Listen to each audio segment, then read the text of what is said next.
stop everything you're doing right now. The knowledge I'm about to share in the following pages has the power to completely transform your perception of every relationship you've ever had in your life. This isn't hyperbole or theatrics. It's a statement based on concrete facts and real experiences that have been validated across centuries of human observation. A few years ago, I encountered a discovery that forced me to deeply question every friendship I'd cultivated, every romantic connection I'd established, every business partnership I'd formed, and every family interaction I'd experienced. Suddenly, all these relationships began to make sense in a way that was simultaneously enlightening and profoundly disturbing. It was as if someone had handed me a decoder ring for human behavior, and what I saw beneath the surface left me both fascinated and unsettled. This revelation has its roots in 500-year-old knowledge, a secret that explains seemingly inexplicable phenomena that occur in your daily life. Why your best friend became distant after your work promotion. Why your romantic partner shows extra affection right before asking for a favor. Why your boss praises your performance moments before requesting you work late. Why certain family members only call when they need something. And why that colleague who seemed so supportive during your struggles disappeared when you started succeeding. The implications of this knowledge extend far beyond simple social awareness. Once you understand the underlying mechanics of human motivation, you begin to see patterns everywhere in politics, in business, in entertainment, in religion, in every sphere of human activity. You realize that what you've been interpreting as random or confusing behavior is actually highly predictable when you understand the invisible forces that drive it. The necessary warning: irreversible knowledge. I must warn you from the beginning. This knowledge comes with a crucial warning that I cannot emphasize enough. Once you identify these behavioral patterns, it will no longer be possible to ignore them. You'll begin to see with crystal clarity the true motivations behind the actions of your mother, your spouse, your children, your closest friends, your mentors, your heroes, and even complete strangers you encounter in everyday situations. This transformation in perception is permanent and irreversible. There is no going back to the naive innocence of believing that people's stated motivations are their real motivations. Some people discover they cannot handle this level of truth about human nature. They find it too cynical, too cold, too mechanistic. They prefer the comfortable illusion that human interactions are primarily driven by genuine altruism and pure intentions. If you're not prepared to see people, including yourself, exactly as they really are, with all their unconscious strategies and hidden agendas, this may be your last opportunity to stop reading, because what Niccolò Machiavelli discovered about human behavior, and what modern psychology has repeatedly confirmed, is about to shatter every romantic illusion you hold about the motivations that drive people's actions. The truth is that once you see the puppet strings, you can never again watch the puppet show with the same wide-eyed wonder. But for those brave enough to continue, this knowledge becomes one of the most powerful tools you can possess for navigating human relationships, professional environments, and social situations with unprecedented clarity and effectiveness. The historical context, Machiavelli's revolutionary insights. Before we dive into the practical applications, it's crucial to understand the historical context that gave birth to these insights. Niccolò Machiavelli lived during the Italian Renaissance, a period of intense political upheaval, shifting alliances, and constant power struggles between city-states. As a diplomat and political observer, he had a front-row seat to witness how power really operated behind the scenes. What Machiavelli observed was a stark disconnect between what rulers said they were doing, serving God, protecting their people, maintaining justice, and what they actually did, whatever was necessary to maintain and expand their power. This observation led him to a revolutionary conclusion. Human beings, regardless of their stated ideals, consistently act in ways that serve their own interests first. This wasn't meant as a moral judgment. Machiavelli wasn't saying this was good or bad, just that it was true. He was one of the first thinkers to separate the study of human behavior from moral philosophy, to look at what people actually do rather than what they say they should do. In doing so, he laid the groundwork for modern psychology, sociology, and political science. The genius of Machiavelli's approach was his focus on observable patterns rather than proclaimed intentions. He didn't care what people said about their motivations. He cared about the consistent patterns in their behavior. And what he discovered was that these patterns were remarkably predictable once you understood the underlying drives that motivated them. The story that changed my perspective forever. Let me share the exact moment when my worldview was completely transformed. Because I believe personal stories often illuminate universal truths more effectively than abstract theories. At 28, working at a rapidly growing tech startup in Silicon Valley, I met a colleague I'll call David. The startup environment was intense, competitive, and filled with ambitious people all vying for recognition, promotions, and equity. David was universally considered the office golden boy, always ready to help other colleagues with their projects. A constant volunteer for extra assignments that others avoided. That person who always had an encouraging word on the tip of his tongue when someone was struggling with a deadline or dealing with a difficult client. He would stay late to help teammates meet their deadlines, bring coffee for people during all-nighters, remember birthdays, and even organize social events to build team morale. Everyone in the office loved David, and I was no exception.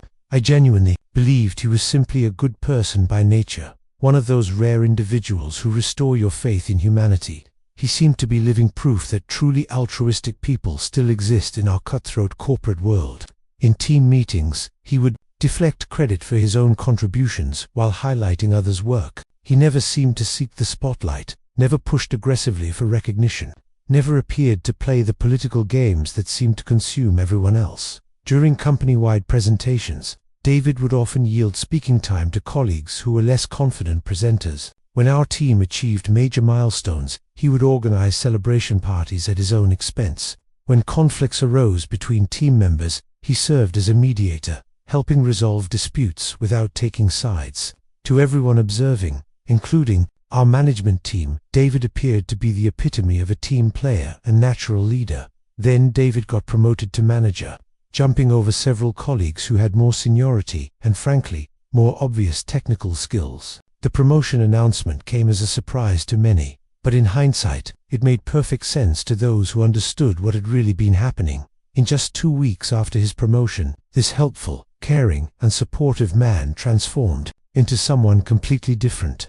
He became distant with former colleagues, who were now his subordinates, strategic about whom he offered help and when, and began implementing policies that clearly established his authority. Suddenly, his kindness acquired specific conditions, and his displays of support became carefully calculated. The open-door policy he had always maintained as a peer was replaced with scheduled meetings and formal protocols. Most telling of all, his demeanor in meetings changed dramatically. The humble, credit-deflecting colleague was replaced by someone who took clear ownership of team successes and was quick to identify areas where individual team members needed improvement. The person who had previously organized celebrations was now focused on efficiency metrics and performance optimization. It was at this moment that I began diving deep into Machiavelli's writings, not the simplified and distorted interpretations that label Machiavellianism as pure evil or sociopathic manipulation, but his actual keen observations about human behavior and the consistent patterns that govern how people interact when resources, status, and power are at stake. And then, like lightning illuminating a landscape on a dark night, I realized something that made me feel as if the ground had disappeared beneath my feet. David hadn't changed absolutely nothing about his core personality or values. I had simply finally seen his true motivations that had been operating all along. Every helpful act, every kind word, every moment of support, every deflection of credit, every team-building effort, everything had been strategic positioning aimed at his professional advancement. He had been unconsciously, or perhaps semi-consciously, building social capital, establishing himself as leadership material, and creating a network of people who would view him favorably when promotion opportunities arose. The deeper analysis of David's strategy. Looking back with this new understanding, David's behavior made perfect strategic sense. By helping others consistently, he had created a network of colleagues who felt indebted to him. By deflecting credit, he had avoided the tall poppy syndrome that often targets high achievers in corporate environments. By mediating conflicts, he had positioned himself as someone with leadership potential who could manage interpersonal dynamics. His generosity with celebrations and social events had created positive associations with his presence. People literally felt good when David was around because they associated him with enjoyable experiences. His willingness to stay late and help others had demonstrated work ethic and commitment to team success, qualities that management values highly when considering promotions.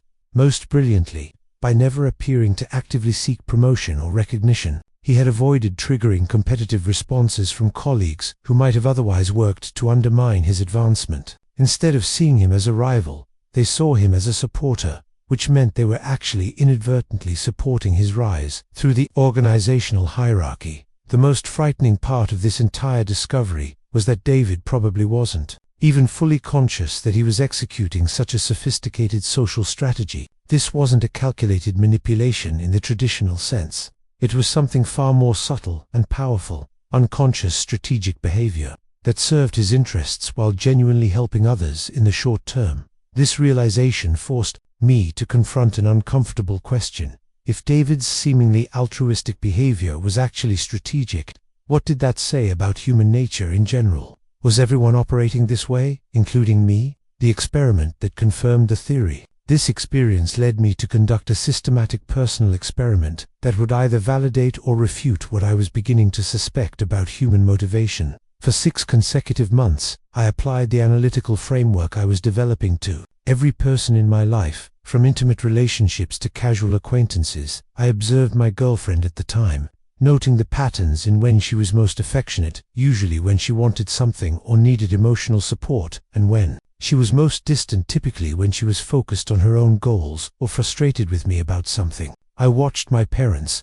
recognizing how their advice and support often aligned with their own values, expectations, and desires for my life path. I studied my work colleagues, seeing how their helpfulness and collaboration fluctuated based on project visibility, management, attention, and career implications. I even analyzed interactions with strangers, cashiers, waiters, customer service representatives, noting how their behavior changed based on factors like how busy they were, whether their manager was watching, what kind of customer they perceived me to be, and what they stood to gain or lose from our interaction.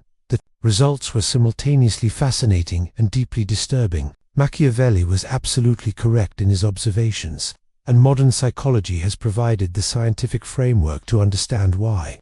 Every human action, without exception, serves primarily the person executing it. Not occasionally, not frequently, but invariably.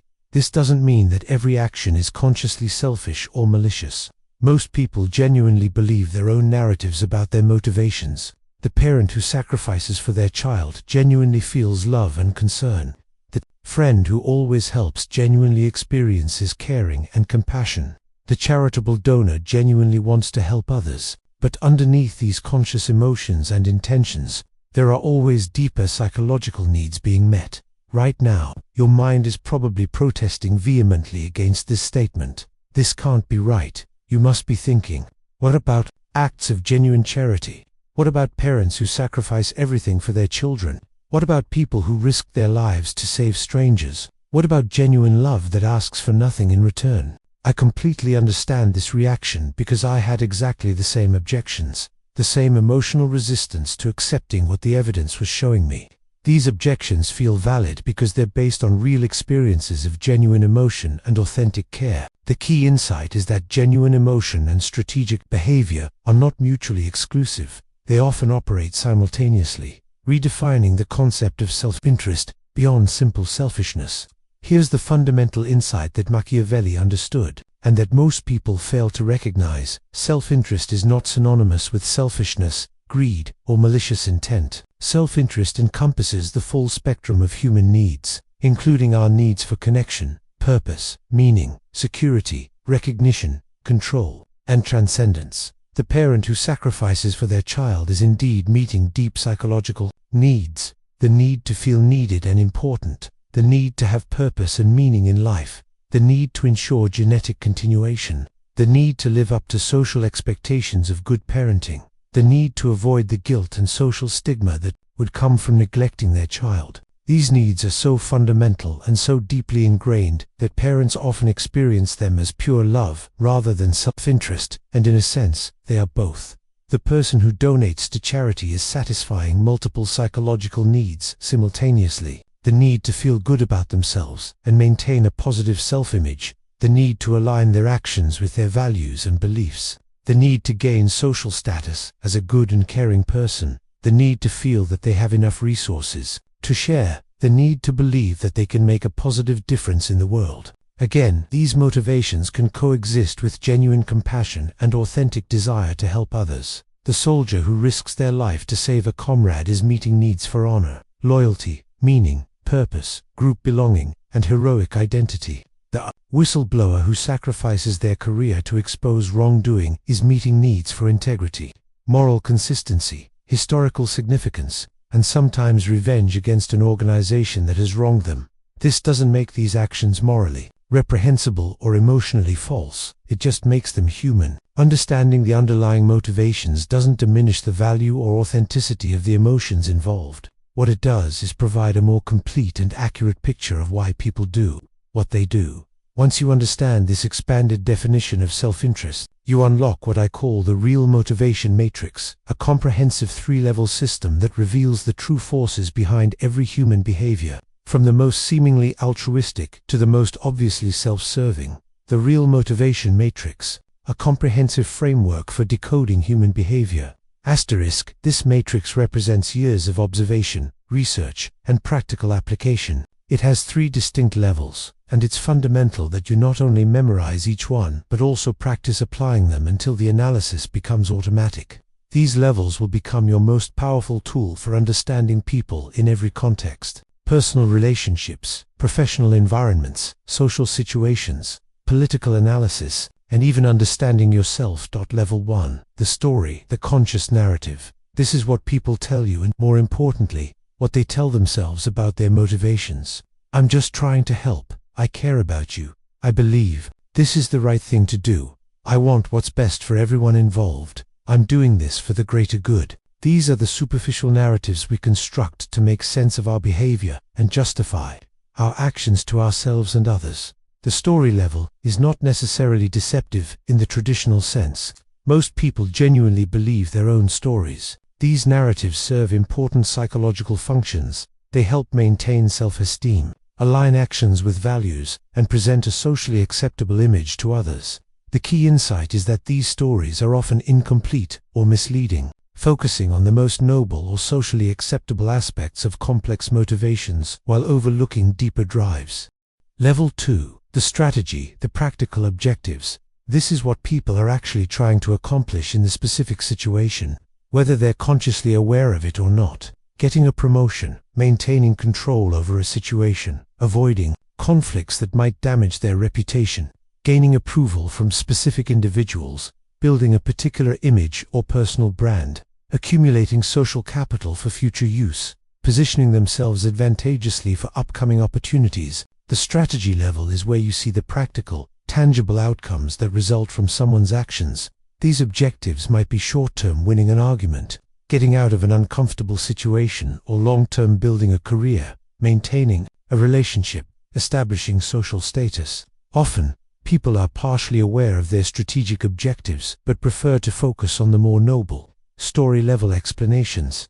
Level 3. The survival, the fundamental human needs. This is the deepest level, representing the basic psychological and emotional needs that drive all human behavior. Security, physical safety, financial stability, predictable environments, status, recognition, respect, social hierarchy, positioning, purpose, meaning, significance, contribution to something larger, control, autonomy, influence, ability to predict and shape outcomes, connection, love, belonging, acceptance, intimacy, recognition, acknowledgement, appreciation, validation of worth. The survival level represents the non-negotiable human needs that have been shaped by millions of years of evolution. These needs operate whether we're conscious of them or not, and they provide the ultimate energy source for all human behavior.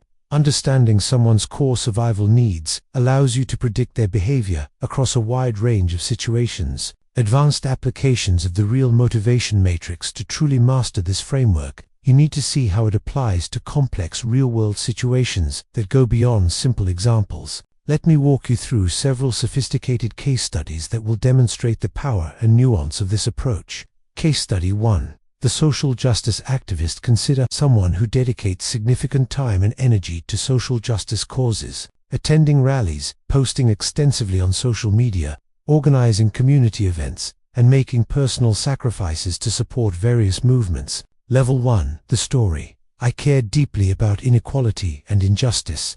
I feel morally obligated to use my privilege to help those who are oppressed. I believe in creating a better world for everyone, especially marginalized communities who have been historically disadvantaged. Level 2. The strategy. Gain social status within progressive communities. Build a personal brand as someone who is morally aware and socially conscious. Create networking opportunities with like-minded individuals. Establish leadership position within activist organizations. Potentially advance career prospects in fields that value social consciousness. Level 3. The survival. Need for purpose and meaning. Fighting for justice provides a sense of significance.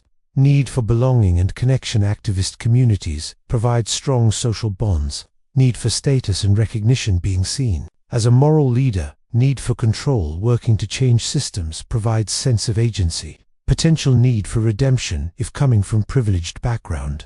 The crucial point here is that all three levels can be simultaneously true and authentic. The activist may genuinely care about justice story level, while also benefiting strategically from their involvement strategy level, while meeting fundamental psychological needs survival level. Understanding all three levels doesn't diminish the value of their activism. It provides a complete picture of why it's sustainable and meaningful for them. Case study 2. The overprotective parent. Think about a parent who is extremely involved in their child's life, constantly monitoring their activities, intervening in social conflicts, pushing for academic achievement, and having difficulty allowing age-appropriate independence. Level 1. The story. I love my child unconditionally and want to protect them from making the same mistakes I made. The world is dangerous and competitive, and children need guidance to succeed. I'm preparing them for real life by maintaining high standards. Level 2. The strategy. Maintain central role in child's life to ensure continued importance and relevance. Create successful child who reflects well on parenting skills. Avoid criticism from other parents or family members about being neglectful. Maintain control over situations that affect family reputation. Level 3. The survival. Need to feel needed and important. Child's dependence validates parental worth. Need for control. Managing child's life provides sense of influence over outcomes. Need for purpose. Intensive parenting provides identity and meaning. Need for security. Protecting child from failure reduces anxiety. Need for status. Successful child enhances social standing. Again, the parent's love is genuine, but it coexists with other motivations that help explain why some parents struggle with appropriate boundaries and why overprotectiveness often increases rather than decreases over time, despite evidence that children benefit from independence. Case study 3. The humble high achiever. Consider someone who consistently achieves at high levels in their field, but always downplays their accomplishments, attributing success to luck, timing, or other people's contributions while taking full responsibility for any failures or setbacks. Level 1. The story. I've been fortunate to work with great people and have good opportunities. Success is never just about one person. It takes a team. I don't want to seem arrogant or make other people feel bad about their own achievements. Level 2. The strategy. Maintain likability while achieving high status, avoiding tall poppy syndrome. Build strong relationships with colleagues who might otherwise be competitive. Create image of being a team player for leadership evaluations. Generate positive social feedback that reinforces continued achievement. Position self as someone who deserves continued opportunities. Level 3. The survival. Need for achievement and recognition. High performance meets status and purpose needs. Need for belonging and acceptance. Modesty maintains social connections. Need for security. Being liked provides protection against backlash. Need for control. Managing others' perceptions reduces unpredictable social consequences. This person genuinely values teamwork and may indeed feel uncomfortable with excessive attention, but their modesty serves strategic functions that help sustain their success over time. The magic question that changes everything. There's a specific question that has the power to completely transform your understanding of any human interaction. And mastering this question is perhaps the most practical skill you can develop from this entire framework. What does this person actually gain by doing this? Not what they say they gain, not what they think they should gain, but what they effectively obtain emotionally, socially, financially, psychologically, or strategically from their actions?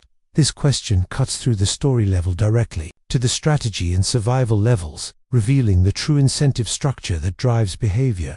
But to use this question effectively, you need to expand your definition of gain beyond obvious material benefits. People gain feelings of righteousness, moral superiority, social connection, emotional relief, sense of control, validation of their worldview, confirmation of their identity, reduction of anxiety, avoidance of guilt, and countless other psychological rewards that are often more powerful than money or material possessions. This simple question becomes a master key for deciphering behaviors that previously seemed confusing, contradictory, or inexplicable. Why does your friend always have a crisis when you have good news to share? What do they gain from redirecting attention to themselves? Why does your colleague volunteer for high-visibility projects but avoid behind-the-scenes work that's equally important? What status or recognition do they gain from being seen as a key contributor? Why does your family member create drama at every gathering?